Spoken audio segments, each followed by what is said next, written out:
네, 한동훈 전 국민의힘 비상대책위원장이 총선 참패 책임을 지고 물러난 지 73일 만에 다시 돌아왔습니다. 오늘 첫 번째, 두 번째 소식은 한동훈 전 비대위원장의 소식인데 첫 번째, 자 오늘 첫 일성이 죽기 딱 좋은 자리라는 말을 했고요. 자 여러 가지 현안에 대한 메시지를 냈는데 최상병 특검법에 대해선 찬성, 김여사 특검법에 대해선 반대 이 입장을 밝혔습니다. 오늘 두 가지 소식 자세하게 짚어보도록 하겠습니다. 먼저 오늘 국회 소통관에는 한동훈 전 비대위원장을 기다리는 엄청난 지지자들이 모였습니다. 한번 화면으로 만나보시죠.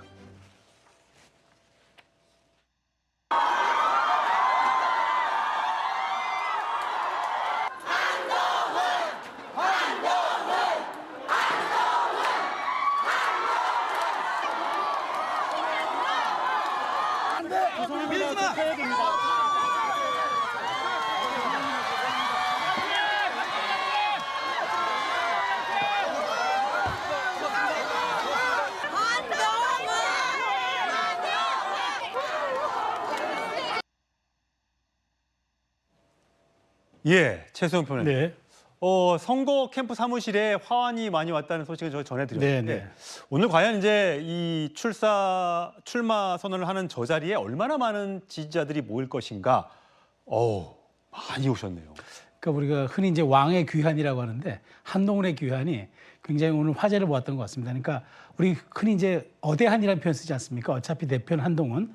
물론 지금 이제 다자구도가 되면서 여러 가지 변수가 생긴 건 맞습니다만 그럼에도 불구하고 지금 한동훈의 위상과 여권 내에서 한동훈이 갖고 있는 저 포지셔닝에 대한 그 위력을 저는 유감없이 발휘했다고 생각을 합니다. 그래서 한동훈의 오늘 사실 저 한동훈 위원장의 이제 한동훈 후보죠. 한동훈 후보가 당권 도전은 저는 사실 저렇게까지 현장 팬덤과 그다음에 그 취재 열기 이런 것들이 지금 한동훈 위원장의 그 말하자면 그동안에 약 한 70여일의 잠행을 정말 한 방에 녹아주는 그런 어떤 미디어 데이의 정점으로 저는 생각을 하는데 어찌됐건 한동훈 위원장이 이제 한 달 남은 이제 기간 동안 변수 없이 그다음에 실수 없이 완주한다면은 한동훈 위원장의 유리한 구도가 되겠습니다만은 그럼에도 불구하고 한동훈 위원장이 1차에서 결선에서 과반을 가지고 결정 짓지 못하고 결선 투표 간다.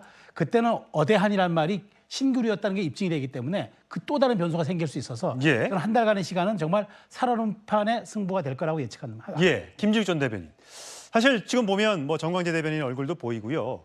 오늘 소통관에서 기자회견을 했는데 2층에서 기자회견을 했습니다. 오늘 나경원 의원이나 그다음에 또 원희룡 전 장관도 다 2층에서 했는데 저기 1층에 지금 바깥에부터 들어가는 데까지 저렇게 많은 인파들이 모였어요. 사실 생각할 때 총선 패배의 책임론 등등도 있고 또 과거에 또 저런 모습을 많이 보였기 때문에 이번에는 저 정도는 안 모일 것이다라고 생각하시는 분도 계셨는데 저런 현상은 도대체 뭘로 해석을 해야 되는 겁니까? 그러니까 저게 오늘 그 한동훈 전 비대위원장의 정치적 위상 이걸 갖다가 단적으로 보여줬다 이렇게 보여지는데요. 일단 그동안 한동훈 전 비대위원장이 이번 총선을 거치면서 비록 총선에서는 참패했지만 본인에게는 굉장히 큰 정치적 자산인 팬덤층을 만들어놨던 그런 성공적으로 만들어놨던 그런 상황이었는데 오늘 이제 여실히 그 팬덤층이 현장에까지 나왔다라는 것이고요. 예. 저 상황이 사실은 예견이 됐었어요. 왜냐하면 총선 직후에 한동훈 전 비대위원장의 팬덤 카페, 팬카페 거기가 한 2만 명이 좀 안 됐었거든요. 예. 근데 불과 2달 만에 지금 8만 명이 넘어서 9만 명을 바라보는 수준까지 올라가 있어요. 예. 그렇다면은 2달 사이에 거의 4배 이상의 팬층이 생겼다. 이런 것들이 이제 현장에서 보여줬다라는 것이고 아마 이 지금 오늘의 모습만 보면 저게 전당대회의 출사표가 아니라 대선 출사표라고 해도 과언이 아닐 정도다라고 평가해 볼 수 있을 것 같습니다. 예, 남녀노소를 불문하고 돌아왔다 한동훈, 오매불망 한동훈 등등의 플래카드를 들고 저렇게 많은 지지자들이 열화 같은 성의 외침을 보내주고 있습니다. 아직 들어갈 때도 굉장히 막혀서 들어가기 어려울 정도였습니다. 자, 한동훈 전 위원장 오늘 어떤 발언을 하고 이따 발언은 자세하게 소개를 해드리겠습니다. 자, 송영훈 의원. 오늘 보니까 자주석 넥타이를 메고 왔던데 저 색깔의 넥타이는 과거에도 많이 봤던 것 같습니다. 예. 그렇습니다. 오늘 또 비슷한 색깔 메고 오셨네요. 아니, 저도 방송에 출연할 때 이 당 색깔이기 때문에 주로 이 색깔 넥타이를 많이 매는데 한동훈 위원장 같은 경우에도 오늘 저 넥타이 선택은 결국 그 당원 그리고 당 지지층과의 일체감을 강화하기 위한 선택이다. 그렇게 볼 수 있을 것 같습니다. 뭐 과거에 그 비대위원장, 지금 화면에 나오네요. 비대위원장 취임식 때 맸던 그 훈민정음 넥타이. 그렇죠. 네, 그 이야기도 나옵니다만 이제 그때와 다른 넥타이를 맨 것은 결국은 당원과 지지층으로부터 직접적으로 선택을 받아야 되는 입장 아니겠습니까? 예. 그러면은 나의 색깔은 여러분의 색깔과 같다, 여러분의 마음과 같다라고 하는 것을 드러낼 수 있는 거의 유일한 수단이 넥타이이기 때문에 예. 저 자주색 넥타이를 선택한 것이다 이렇게 해석이 됩니다. 예. 자, 과연 한동훈 전 비대위원장 여러 가지 말들을 많이 했습니다. 오늘 준비한 연설문에 페이지만 해도 14페이지나 되는데, 자, 저희가 목소리 한번 준비했는데 많은 지지자들 앞에서 이렇게 반응했습니다. 들어보시죠. 지난 2달간 복귀와 성찰의 시간을 보내면서 이런 국민의 준엄한 요구를 생각했습니다. 고심 끝에 저는 오랫동안 정치에 복귀하지 않겠다는 생각을 바꾸었습니다. 지금 시기에 국민의힘 당대표는 할 수 있는 것도 없고 죽기 딱 좋은 위험한 자리라고들 합니다. 저는 용기 내어 헌신하기로 결심했으니 주저하지 않겠습니다. 저는 가장 절실할 때, 가장 어려울 때, 가장 가까운 곳에서 몸으로 체감했기 때문에 당이 무엇을 바꿔야 할지를 잘 압니다. 그러니 저는 워밍업이 필요 없습니다. 제가 앞장서서 바꾸겠습니다. 네, 성추인 부장. 죽기 딱 좋은 자리였다. 이 말 어떻게 평가하세요? 적절한 상황 판단인 것 같아요. 지금 국민의힘 당대표, 차기 당대표는 잘해도 욕먹고 못해도 욕먹을 수밖에 없는 자리입니다. 못하면 못한다고 욕먹고 잘하기 위해서는 어쩔 수 없이 보수 지지층이나 아니면 대통령실과의 불편한 관계 이런 것들도 해결해야 되지 않겠습니까?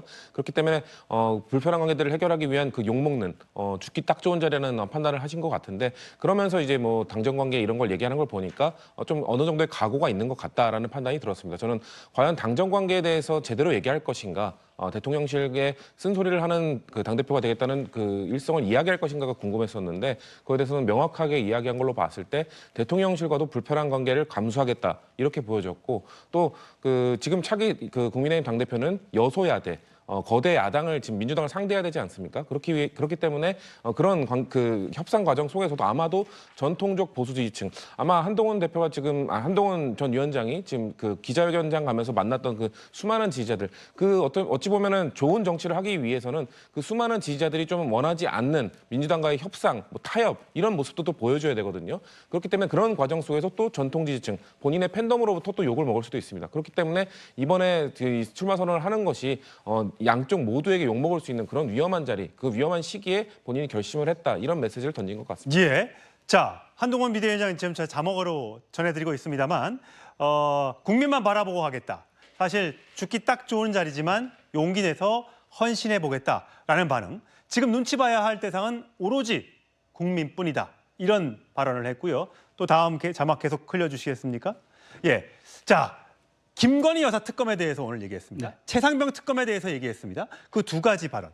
자, 김건희 여사 특검은 도입할 단계가 아니다. 딱 잘라 얘기했고요. 네. 최상병 특검은 우리가 먼저 제안해서 발의해보겠다라고 얘기했습니다. 자, 그 차이점 어디에 있다고 보십니까? 저는 그 얘기는 1.5의 경계선에 섰다고 생각합니다. 그러니까 완전히 경도된 것도 아니고 완전히 그다음에 그 대통령 입장을 대변하는 것도 아니고 정말 그 중간 경계 어딘가에서 저는 이제 선택을 했다고 보는데 자, 최혜병 특검법은 간단합니다. 국민의힘 내에서 대통령실에서조차 민주당의 독소 조항을 뺀다 그러면 우리가 받을 수 있다고 얘기했어요. 근데 민주당은 뺄 생각이 없습니다. 그 독소 조항이 뭐냐면 자기들이 추천하는 사람, 그다음에 자기들의 방식대로, 그다음에 자기들이 원하는 결과대로 낼 수 있는 그런 특검 법안이기 때문에 안 된다고 했는데 그것을 빼면 협상할 수 있다 했는데 바로 한동훈이 그걸 뺐어요. 드러냈어요. 예. 우리는 정략의 특검이 아니라 바로 우리는 진실규명의 특검을 하겠다. 그래서 우리가 법안을 내는 특검 법안을 내는 대신 대법원장이라든가 제3의 기구에서 굉장히 여기에서 이제 할 수 있는 그런 중립적인 분을 우리가 추대받는다면 하겠다라는 얘기를 했기 때문에 그러면서 토를 달지 않았어요. 민주당이 얘기하는 그러니까 흔히 얘기한 대로 말하자면 수사 결과를 본다거나 공수처를 본다거나 뭐 이런 얘기는 하지 않고 깔끔하게 우리가 먼저 선제적으로 하겠다 얘기를 했고 그다음에 이 김여사 특검법에 대해서는 정확하게 대통령실과 싱크로율이 일치했습니다. 왜냐하면 지금 검찰 수사가 진행 중이다. 검찰 결과를 보고 하겠다. 그런데 검찰 수사 결과 저는 또 여기서 한마디 더 나아갔더라고요. 죄값이 있으면 달게 받으면, 그러니까 거기에 대한 책임을 지면 될 일이라고 얘기했기 때문에 한동훈 위원장 입장에서는 할 수 있는 얘기를 다 했는데 사실은 전 느낌에 오늘 저희가 예상한 것보다는 조금 톤수위가 세였다. 그래서 앞으로 이런 부분들이 다자당권 경쟁 구도에서 굉장한 좀 변수가 될 것 같다는 그런 생각이 들었습니다. 예, 사실 가장 관심이 있었던 건 한동훈 후보가 대통령실과의 관계, 당과 용산과의 관계를 어떻게 가져갈 것인가, 거기에 대한 궁금증이었는데 수평적인 관계를 가져가겠다라고 얘기하면서 나온 것이 최혜병 특검에 대한 찬성.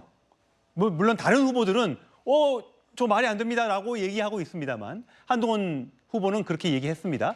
자, 그렇다면 한동훈 후보는 반윤입니까? 비윤입니까? 아니면 친윤입니까? 어떤 경계, 그러니까 아까 지금 우리 최평론가 얘기하신 것처럼 중간에 걸쳐 있다고 봐야 되는 거예요? 지금 오늘 메시지 나온 걸로 봐서는 일단 친윤은 아니다라는 것을 명확하게 한 거예요. 지금 당정 관계를 어떻게 하겠냐고 기자들이 물었을 때 이렇게 얘기합니다. 국민 눈높이가 기준이다. 그리고 지난번에 수직적 관계가 보기 좋았냐? 오히려 거꾸로 물어봐요. 그렇다는 것은 이제까지 그러면서 수평적 관계를 얘기하지 않습니까? 근데 수평적 관계라는 것이 굉장히 좋은 건데 그걸 만들어가는 과정은 굉장히 어려울 거다라는 거죠. 왜냐? 이 수평적 관계라는 것이 당이 주도권을 갖느냐 혹은 대통령실이 주도권을 갖느냐에서 누가 주도권을 가져가는 거냐에 따라서 수평적이냐 수직적인 게 결정되는 건데 예. 대통령실의 주도권이 가져가는 쪽으로 따라가게 되면은 당은 수평적 조직은 아니에요. 그런데 당이 주도권을 가져오겠다는 것은 대통령실과의 일전을 불사할 수도 있다. 예를 들어서 최혜병 특검법 얘기가 나왔습니다. 최혜병 특검법에 대해서 당에서 반대하는 논리는 논리적으로 맞다. 그러나 국민 눈높이에 맞지 않다. 그렇기 때문에 특검법을 다시 당이 발의하겠다. 이렇게 얘기하지 않습니까? 당장 그것에 대해서 원희룡 후보라든지 다른 후보들은 물어봐요. 아니, 당에서 지금 얘기하고 있는 것과 다른 목소리로 이렇게 가는 것이 맞느냐? 이런 부분들이 앞으로 한동훈 후보가 이제 한 달 동안 다른 타 후보들과의 경쟁에서 친윤, 비윤, 반윤 이 상황을 결정해야 될 것이다. 그러나 첫 그 시작은 친윤은 아닌 것이다라고 보여지는 것이죠. 제가 볼 때는 아마 비윤과 반윤의 그 어디쯤의 경계선상에서 계속해서 자리를 잡을 수밖에 없을 것 같다라는 느낌이 들어요. 예. 자, 그럼 먼저 한동훈 전 비대위원장, 한동훈 후보의 육성으로 먼저 특검법 관련된 입장 들어보시죠.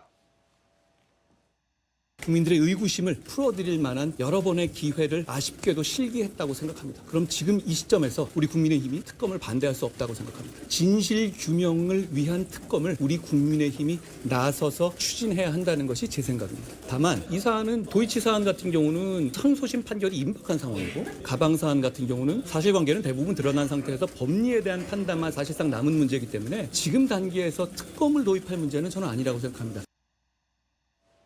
예. 자, 성룡 의원. 이게 사실 오늘 당대표 출마 연설에서 숫자를 하나 언급한 게 있습니다. 잃어버린 320만 명의 마음을 되돌리겠다. 자, 이 320만 명 설명해 주시죠. 결국엔 유권자 연합의 복원을 얘기한 것이죠. 오늘 한동훈 전 비대위원장이 윤석열 대통령이 대선 때 얻은 득표수를 언급을 하고 그다음에 국민의힘이 이번 총선에서 얻은 득표수를 정확하게 언급을 했습니다. 그러면서 이 둘은 320만 표 차이가 난다는 것이죠. 즉 국민의힘은 집권에 성공할 때는 전통적인 보수층만 결집해서 이긴 것이 아닙니다. 중도와 중도 진보까지 포괄하는 포괄 정당이 됨으로써 승리를 했거든요. 그런데 대선 이후에 2년여 동안에 소위 말하는 집권 연합이 해체되었다는 분석이 많이 있습니다. 그것이 320만 표 이탈로서 가시적으로 드러난 것이죠. 결국에는 한동훈 전 위원장은 우리의 전통적인 지지층인 당원과 그 보수 지지층을 존중하되 우리가 생각이 다른 사람들도 포용할 수 있는 그런 정당이 됨으로써 이기는 정당의 길을 재건하겠다라는 목표를 명확하게 보인 것이거든요. 그것을 가시적인 어떤 지표로 제시한 것이 320만 표라는 숫자이고 이런 그 숫자로 들으면은 상당히 그것이 또 설득력이 있습니다. 예. 자, 320만 표를 어떻게 갖고 올 것인가 이런 것들은 앞으로 이제 당대표 후보 토론회 등등에서 그 비전이나 계획을 발표할 기회가 있을 걸로 생각이 듭니다. 사실 조금 전에 말씀드렸다시피 과연 용산 대통령실과의 수평적 관계를 당과 용산과의 관계를 어떻게 가져갈 것인가, 어떻게 수평적으로 가져갈 것인가, 이것이 굉장히 궁금한 문제인데 이번에 당대표에 출마를 하게 되면서 먼저 윤석열 대통령과 통화를 했다는 소식이 공개가 된 적이 있죠. 어느 정도의 통화, 길이로 했느냐라는 걸 가지고 굉장히 논란도 있었는데 10초다, 10여 초다 말들이 많았었죠. 여기에 대해서 한동훈 전 비대위원장이 이렇게 답을 했습니다.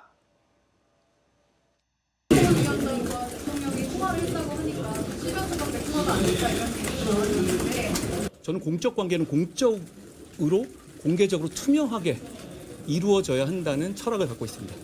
제가 공직생활 하는 내내 그래왔고요. 어떤 친소 관계가 공적인 결정의 영향 요소가 되어서는 안 된다는 강한 생각을 가지고 있습니다.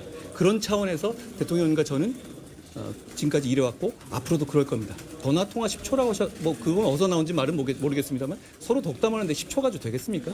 그건 아닐 것 같지만 그게 별로 중요한 얘기 같지는 않습니다. 왜냐하면 이 문제가 우리 국민을 위해서 정치하는 거에서 중요한가요? 예, 특유의 반문 화법이 나왔습니다. 어떻게 들으셨어요? 뭐 10초 한동훈 전 위원장은 말이 빠르기 때문에 10초 안에 충분히 많은 대화도 할 수 있겠죠. 근데 굳이 길이를 이야기하자는 것은 그렇게 길지 않았던 통화는 맞는 것 같습니다. 그러면서 굳이 본인이 대통령과의 관계는 문제 없다 이런 것들도 어필하지 않은 걸로 봤을 때는 분명 대통령과는 불편한 관계가 좀 유지되고 있는 것 같아 보이는데요. 한동훈 전 위원장은 본인이 생각할 때 이번 국민의힘 당대표에 출마하는 데 있어서 대통령과의 불편한 관계 아니면은 그래도 자기는 친소 관계도 있지만 불편한 관계도 관수하겠다 이런 식의 내용으로 들렸기 때문에 저는 오히려 그래서 좀 단단한 결심을 좀 하고 나온 것 같다. 근데 그러나 저는 총선 과정에서도 한동훈 전 위원장이 사실 그 당시에 한번 대통령실과 좀 척을 지는 뉘앙스로 한번 나갔던 적이 있었거든요. 근데 그 당시에 금방 이 태도를 되돌렸던 적이 있습니다. 그렇기 때문에 과연 이번 아직 그 전당대회까지 기간이 있지 않습니까? 전당대회를 끝마칠 때까지 지금의 스탠스를 유지할 것인가? 분명 대통령실이나 대통령실은 전당대회 개입을 안 하겠다, 워치앤시를 하겠다고 발표를 했지만 분명 전방위적인 공격이나 이런 것들이 친윤계 의원들을 통해서 있을 텐데 한동훈 전 위원장이 끝까지 전당대회 끝까지 저런 스탠스를 유지할 수 있을 것인지는 한번 지켜봐야 될 사안일 것 같습니다. 예, 한동훈 후보 이기는 정당을 만들겠다라고 얘기를 했습니다. 자, 재평론가 대선 출마가 이제 궁금한 점 아니겠습니까? 네, 그렇습니다. 과연 당 대표가 되면 대선에 도전할 것인가? 여기에 대한 질문에 1년 지난 시점에서 상대당 확실히 이길 수 있고 국민의 신망받는 분이 나와야 한다. 재차 대선 출마 가능성을 보니까 3년 뒤 생각했다면 지금 안 나왔다. 이건 무슨 뜻입니까?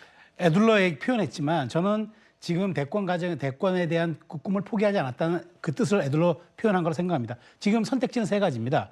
한동훈 위원장이 만일 당대표가 된다 그러면 첫 번째 대선에 불출마를 선언하거나 혹은 1년 6개월 그러니까 내년 9월쯤에 1년 6개월 전인 내년 9월쯤에 당대표를 사퇴하거나 세 번째 본인이 대표로 당선된다 그러면 대표 재직 시에 당원 당규를 개정해서 1년 6개월의 시한을 연장 줄이거나 그 방법이 있겠죠. 예. 그 셋 중에 하나의 선택지를 가져야 합니다. 그런데 지금 그 얘기는 하지 않았어요. 그렇지만 저는 제가 보기에 한동훈 위원장이 이번에 왜 저렇게 많은 사람들의 비판도 있었어요. 왜냐하면 책임진다는 분이 이렇게 빠르게 복귀하느냐라는 이제 비판 속에서 출마한 건 그렇게 생각합니다. 지금 보십시오. 당권 구도가 어디한이라고 얘기했지만 실제로 나경원, 윤상현, 그다음에 지금 연희룡 말하자면 지금 여권엔 대체제들이 너무 많아요. 이분들이 1년 정도의 시간을 가지면 한동훈 위원장은 만일 이번에 나오지면 잊혀집니다. 그러니까 아마 그런 위기감과 그런 본인의 어떤 그 생각들이 작용됐을 겁니다. 그런 측면에서 저는 이번에 한동훈의 메시지에서 제가 눈여겨보는 게 동료 시민이 사라지고 국민이 나타났습니다. 한동훈 위원장이 지난 비대위원장 시절엔 동료 시민이란 말을 계속적으로 반복하고 했는데 실제 자기의 트레이드 마크죠. 근데 지금은 그게 싹 사라지고 국민을 이야기합니다. 예. 그 얘기는 뭐냐면 저는 여기에서 당권이라는 생각보다 저는 조금 더 미래를 보기 때문에 국민이라는 단어에서. 동료 시민이 빠지고 국민이 여기에 들어왔다고 봐요. 그래서 어쨌든 이 문제는 세 가지 선택지 중에 이제 한동훈 위원장이 해결해야 될 문제이긴 하겠지만 저는 어쨌든 한동훈 위원장은 대선 가도를 향한 당권 이 과정으로 이해하는 게 맞지 않을까 그런 생각이 들어요. 예, 정치는 결국 세가 필요합니다. 세력이 필요한데 한동훈 주변에는 누가 있을까요? 예, 장동혁 전 사무총장 이번에 재선에 됐죠? 최고위원 후보로 아마 나올 걸로 예상이 됩니다. 그다음에 사격선수 출신의 진종호 의원 청년 최고위원 후보로 나올 걸로 예상이 됩니다. 아까 화면에서 보셨지만 신지호 전 의원도 같이 있었고요. 박정훈 국민의힘 의원도 기자회견장에 함께했습니다. 여러 명이 한동훈 전 비대위원장과 함께하는 저 정광재 대변인 앞에 있고요. 뒤에 장동혁 의원도 얼굴을 보이고 있습니다. 박정훈 의원도 보이고요. 과연 얼마나 더 많은 의원들이 한동훈 후보와 함께할지, 그 뒤에 지금 얼마나 많은 의원들이 함께하고 있는지는 아직 정확하게 나온 것은 없습니다만 아마 이번에 출사표를 던진 후보들이 전부 다 이 사람들과 내가 함께하겠다라는 걸 곧 발표할 때가 있을 걸로 예상이 됩니다. 자, 과연 각 캠프의 이름들은 어떻게 결정됐는지 저희가 한번 취재를 해봤더니 이렇게 됐습니다. 자, 윤상현 의원의 캠프 이름은 보수혁명 캠프고요. 나경원 캠프는 재집권 캠프고요. 원희룡 캠프는 원팀, 한동훈 후보는 시작 캠프로 이름을 정했습니다. 아마 요 네 가지에서 아마 상징하는 내용이 있을 걸로 생각이 되는데 김재욱 대변인 어떻게 보세요? 짧게 한번 논평해 주시죠. 지금 각 그 후보들이 본인들의 이번 선거를 통해서의 지향점을 그대로 캠프의 이름으로 넣었다라고 보여져요. 그러니까 나경원 후보의 재집권이라는 것은 뭐냐면 지금 나경원 후보는 이번 모든 사람들을 모아서 우리가 그 3년 뒤에 당을 보수가 승리할 수 있는 재집권할 수 있는 당으로 만들겠다라는 얘기고 예. 원희룡의 원팀은 본인의 원희룡의 성의 원도 있겠지만 하나의 팀, 그래서 전체를 아우르고 가겠다라는 그런 자신감의 표현. 그다음에 윤상현 의원 같은 경우는 보수혁명, 지금 계속해서 당이 변화해야 된다는 얘기를 하고 있잖아요. 예. 그리고 마지막으로 한동훈 비대위원장 같은 경우에는 시작 캠프예요. 이제 본인이 이제까지 해왔던 것은 묻어두고 새롭게 시작해보겠다라는 얘기를 하는 것이고, 저 시작 속에는 아마도 대선까지를 포함하고 있는 본인의 정치 인생, 정치 로드맵을 이제부터 제대로 한번 시작해보겠다 하는 그런 의미를 담고 있다고 보여집니다. 예, 한동훈 후보 오늘 국회에서 기자회견을 한 달 출사표를 던진 뒤에 본인의 캠프로 걸어서 이동을 했습니다. 거기에도 많은 지지자들이 모였습니다. 화면으로 만나보시죠.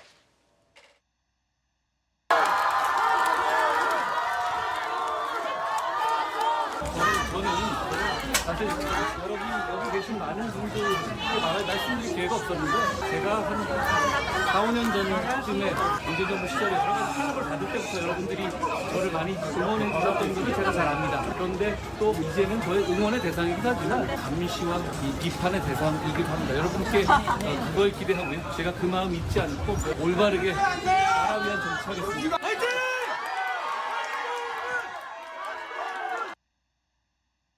네, 오늘 가는 곳마다 많은 인파들이 모였습니다. 이제 한동훈 후보 TV 토론에도 나설 것이고요.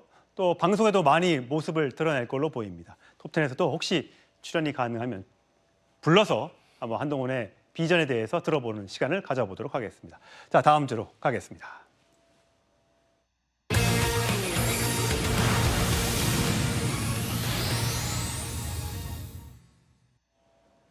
예. 한동훈의 대항마로 나선 이 세 사람, 어떤 전략을 가지고 있을까요? 자, 결선 투표로 몰고 가서 역전을 노리겠다. 아마 이 생각을 하고 있는 것 같습니다. 이 세 사람의 목소리 제가 연달아 준비했습니다. 들어보시죠. 이러다가 다 죽습니다. 마지막 기회일지 모릅니다. 저 반성합니다. 윤석열 정부의 성공 제가 책임지겠습니다. 저는 대통령과 신뢰가 있습니다. 이를 위해 레드팀을 만들겠습니다. 민심을 제가 직접 대통령께 전달하겠습니다. 총선 패배를 자초한 오만을 다시 반복할 수는 없습니다. 저 나경원은 대선에 출마하지 않기로 했습니다. 2027년 대선에서 반드시 이길 수 있는 정당의 기초를 만들겠다는 말씀을 드립니다. 변화혁신의 아이콘 누구입니까, 여러분? 윤상현입니다. 인지도 하나만 갖고 뽑지 마십시오. 예, 자, 송영원 의원 어떠세요? 원희룡 전 장관의 경우에는 나는 대통령과 신뢰가 있다.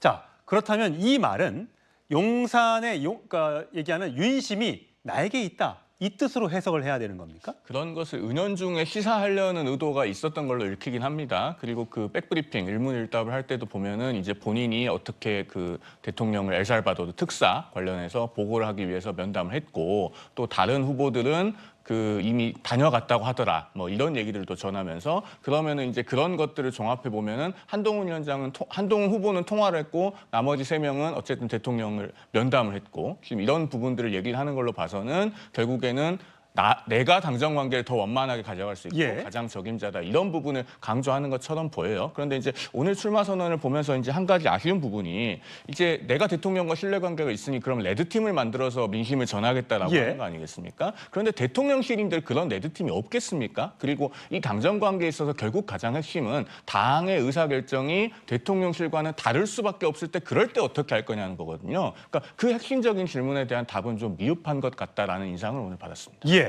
자, 과연 원희룡 전 장관 친윤 후보로 우뚝 선 것인지, 그러니까 친윤계의 지원을 받을 수 있을지, 그럼 나경원 후보는 어떤 스탠스로 누구의 표를 또 가져오게 될지 이런 것들이 굉장히 관심입니다. 나경원 의원은 개파와 사심 없고 오직 민심만 쫓겠다. 윤석열 정부의 성공을 위해서 내가 대선에 나가지 않겠다라고도 얘기를 했습니다. 윤상현 의원 가장 먼저 출마 선언을 했죠. 민심이 윤심이 되도록 대통령의 할 말하는 대표가 되도록 하겠다. 대통령과 신뢰관계를 위해서 레드팀을 만들어 민심을 전하겠다. 전부 다 국민을 보고 대통령에게 할 말을 하는 그런 당대표가 되겠다는 출사표를 던졌습니다. 사실 오늘 보면 색깔도 참 화려합니다. 나경원 의원 같은 경우는 초록색 옷을 입고 나왔는데 중대한 결심을 할 때마다 저 초록색을 즐겨 입는다고 하고요. 나머지 남자 후보들은 넥타이를 이 붉은색 계열의 넥타이를 맴으로써 결국은 당심이 나에게 있다. 80대 20, 당심이 나에게 있다라는 걸 강조하고 싶은 모습으로 풀이가 됩니다. 자, 그렇다면 성치훈 의원, 이제 앞으로 TV 토론 할 거잖아요. 서로 이제 물고 물리는 싸움이 이제 될 걸로 보입니다. 예전에 같이 선거 운동할 때는 전부 다 친했잖아요. 제발 와주십시오 하고 그런 모습 이제 먼저 보고 할 텐데 이야기 나누기 전에 한번 먼저 볼까요? 과거에 원희룡 전 장관, 한동훈 위원장 이런 모습이었습니다. 보시죠. 이재명 대표가 출마하는 곳에서 우리가 승리하는 것은 한석 이상의 의미가 있습니다. 여러분, 설명이 필요 없는 우리의 원희룡입니다. 위원장님 오셨습니다. 여러분, 저와 원희룡이 원패스로 뭉쳤습니다. 예, 원패스로 뭉쳤다고 했어요. 어떠세요? 이게 TV 토론은 정말 전쟁이지 않습니까? 말로 하는 전쟁. 거기서도 저런 분위기가 연출되겠습니까? 저는 사실 궁금합니다. 원희룡 전 장관의 스탠스가 특히나 궁금한데요.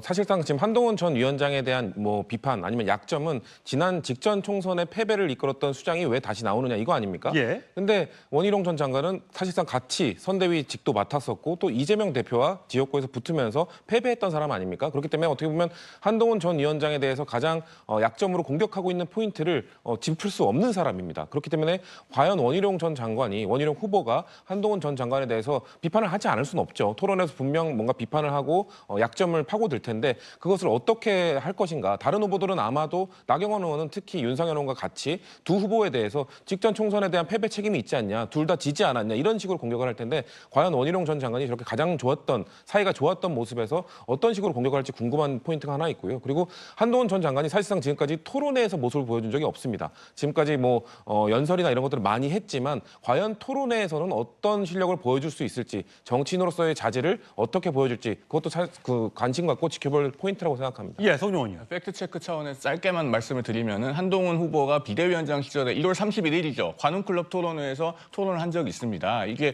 다른 후보들께 약간 신뢰가 되는 말씀일 수도 있겠습니다만은 우리가 정치인들끼리 하는 TV 토론보다 사실은 관훈 토론회에서 경륜 있는 언론인들께서 던지는 질문이 훨씬 더 날카롭고 대처하기 어렵거든요. 그때 이제 다 토론회가 생중계가 됐고 지금도 그런 것이 유튜브 영상으로 남아 있습니다. 조금 전에 이제 토론회를 한 적이 없다고 하셔서 잠깐 말씀을 드립니다. 예. 자, 과연 그러면 한 달 남은 전당대회에서 누가 1등을 하고 누가 2등을 하고 3등을 하고 이게 굉장히 관심사입니다. 물론 그동안 이제 한 달 동안에 여러 일들이 또 변수가 있겠습니다만 여러분들의 한번 생각이 좀 궁금합니다. 일단 1등을 누구를 하기 전에 결선 투표를 간다.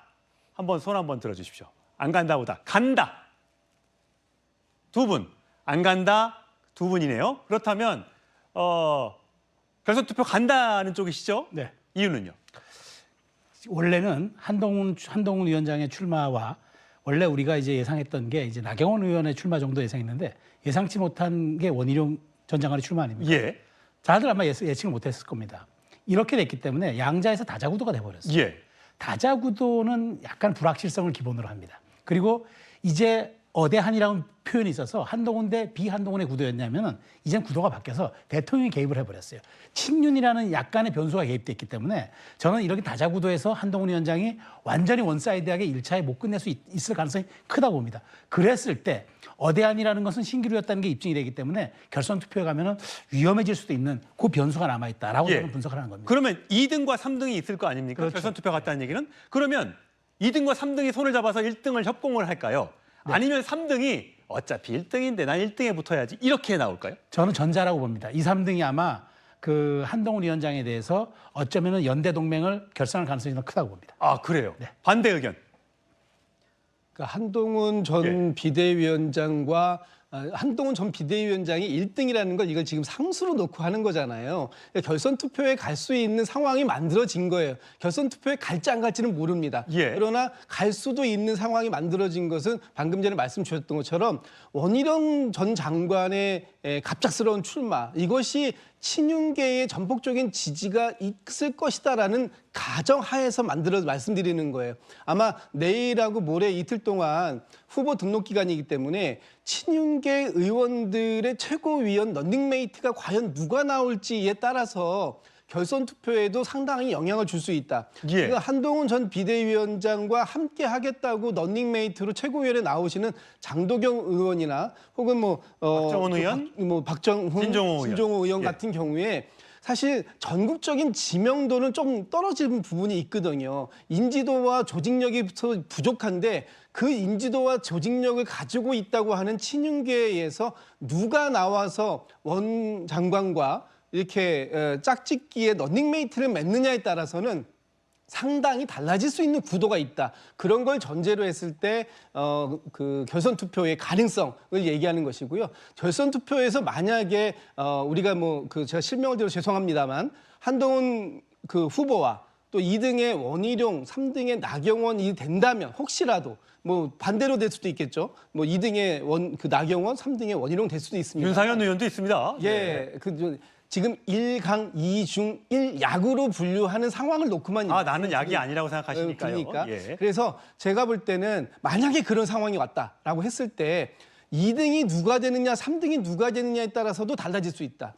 2등이 나경원 의원이 됐을 경우가 다르고 원희룡 의원이 됐을 때가 후보가 됐을 때가 다르기 때문에 그때의 또 결선 투표에서의 상황 이거는 그때 상황을 또 봐야 될 것이다라는 생각이 들어요. 예, 성룡 의원. 데이터를 기반으로 좀 평론할 필요가 있죠. 일단 지금 국민의힘의 전당대회 룰은 8대2입니다. 예. 당원이 8, 여론조사가 2. 그러면은요, 여론조사에서 4%를 앞서면은 당원 투표 1%를 극복합니다. 20% 앞서면은 당원 투표 5%를 극복하거든요. 예. 그런데 지난 3.8 전당대회에서 김기현 후보가 얻은 득표율이 52%대입니다. 그 당시에 당원 100%였죠. 예. 그리고 대통령실이 김기현 후보를 선호한다는 것이 상당히 강력하게 알려졌었고 당원들의 당시에 가장 최우선적인 고려사항은 안정적인 당정관계였습니다. 그런데 지금은 당원들에게 다른 고려 요소가 생겼습니다. 총선에서 대패했기 때문에 예. 이제는 당원과 지지층의 자존심을 회복해 줄 수 있는 당대표에 대한 열망도 상당한 상황이에요. 그러면은 그 당시에 소위 친윤계열 후보가 얻었다고 하는 52%의 당심이 그대로 유지될 수 있을지도 의문이거니와 그대로 유지된다고 하더라도 제가 아까 서두에 말씀드렸듯이 여론조사 부분이 있기 때문에 전체 득표율에서 50% 아래로 갈 수도 있다. 그 얘기는 즉 친윤의 반대편에 서 있는 후보가 1차 투표에서 50%를 넘을 가능성이 상존한다라는 겁니다. 예, 성춘. 저는 제도적 이유를 좀 말씀드리고 싶은데요. 이 결선 투표제라는 게 사실 2등과 3등이 합쳐진다 이렇게 흔히들 생각하시는데 사실 결선 투표제는 그 학술 용어로 콩도르세 패자의 승리를 할 수 없는 제도라고 합니다. 그게 뭐냐면 1대1로 붙었을 때는 무조건 지지만 다자구도였을 때는 이길 수 있는 후보. 흔히 예로 1987년에 노태우 후보를 듭니다. 양김 분열로 인해서 노태우 후보가 당선되지 않았습니까? 그런 콩도르세 패자의 승리를 막을 수 있는 제도가 결선 투표제입니다. 근데 지금 한동훈 후보는 사실상 1대1 대결에서 다 이길 수 있는 후보이기 때문에 그런 후보는 이제 콩도르세 승자라고 하는데요. 그렇기 때문에 콩드로스의 패자가 아닌 승자인 한동훈 후보가 혹시나 결선 투표제를 간다 하더라도 저는 다른 후보들이 이런 물리적 산수처럼 뭔가 2위와 3위의 표가 합쳐져서 1등을 이길 수 있는 그런 제도는 아니다라는 말씀을 드리고 싶습니다. 예. 아직까지 전당대회 한 달 남았습니다. 어떤 변수가 어떻게 튀어나올지 아무도 알 수 없습니다. 그래서 섣부른 판단은 금물이고요. 그때 가서 한번 지켜보도록 하시죠.